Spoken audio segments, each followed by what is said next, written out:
Well, I'm not quite ready to go fishing yet, but I'm getting ready. A couple things I got to do: decide where I'm going to go, hit some tributaries off the Snake or the Salmon. There's a lot of places I can hit quickly, or maybe I should just go white water rafting. That'd be a good idea. But I think I want to try and get another trophy trout, rainbow.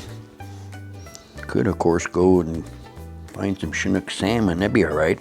Or if I want to think big, go out and get some white sturgeon. A couple spots on the Snake that are real popular for that. Since I'm testing the camper van out, though, it's important to get a good campsite. And again, there's a lot of places that I know of that work real well for that. I think what I want to do, though, is hit my most familiar place. It's called Big Eddy. It's up in northern Idaho, up in the Kootenai National Forest. I like to be able to drive right up to the water. I also realized that I didn't have anything to sit on, so I started shopping around for camp chairs. Boy, I had no idea how expensive those things are. From $99 up to these real fancy $175, $179 ones. I opted for something simpler. My $20 fireside fold-up chair.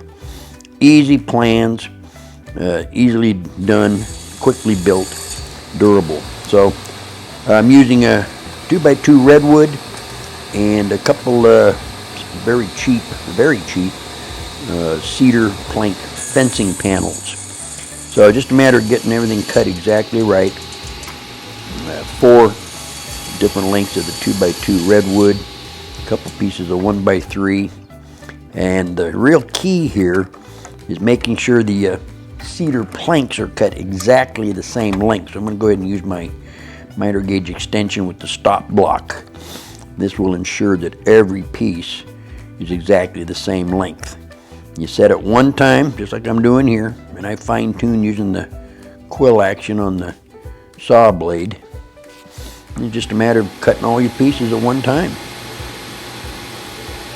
This is real rough cut stuff. You've seen these cedar fence panels, I'm sure. I think I needed a total of 5 of these things. So we'll cut these out. See what I'm doing here. Right up to that stop block. This is one of the handiest features of all, the quick clamp miter gauge. Holds that piece down firm, your hands are safe. Nicely done. One more piece. Oh, and I forgot that on the end of each one of the 4 2x2s, I needed to do a round over, a radius. That's where the piece actually hits the ground. Then the most tedious part is sanding that rough cut cedar plank down so it's nice and smooth, and so it looks good. So that took a little bit of time. Started with 80 grit, went to 120.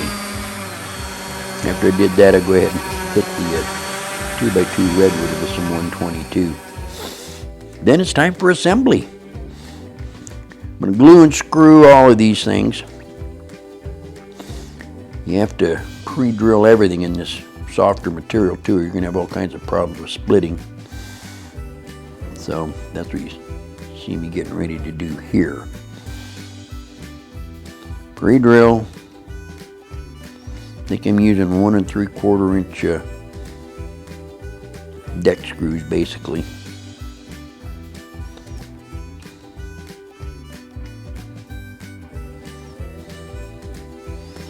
As soon as I get this first one in place, I think I better check to make sure that everything is square, because if it's not perfectly square, this is not going to work at all. The seat actually will slide into the back part for transporting, then it's nice and flat. You see what I'm using for spacer, just a scrap piece of that plank.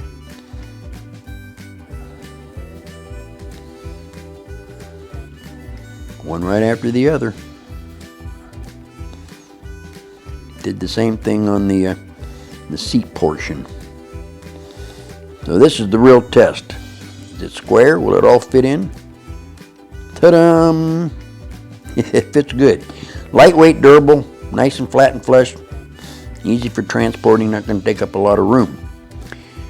But the real test, of course, is how does it feel? How does it sit? Oh, let's try this out. I like the height of this thing. It's going to be really useful, like if you're just sitting at a campfire or the bank of a river or a lake. It's pretty comfortable. I like it. So with that done, now what needs to be completed is some finish. And since this is outdoor, I did 4 coats of a marine grade spar varnish. The first 2 coats sucked right into the wood itself, of course. And the second 2 coats really brought the color of that cedar and redwood out. Look at this.